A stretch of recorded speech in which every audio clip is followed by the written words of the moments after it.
সুপ্রিয় দর্শক শ্রোতা, আর অল্প কিছুক্ষণ পরেই শুরু হতে যাচ্ছে বিশ্বকাপ ফুটবল 2026।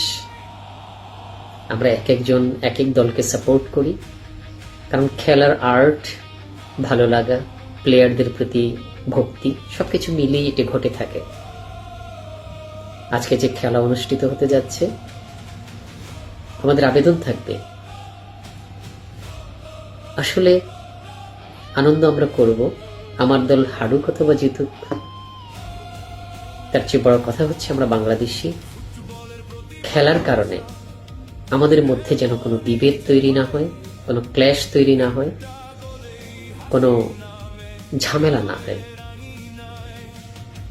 দিন শেষে কথা থাকবে, আমার দল হারুক অথবা জিতুক, আমরা বাংলাদেশি, বন্ধন থাকবে অটুট। সবাইকে নিরন্তর শুভেচ্ছা, দোয়া করি আপনার দলটি যেন আপনার কাঙ্ক্ষিত স্বপ্নে পৌঁছাতে পারে। ধন্যবাদ সবাইকে।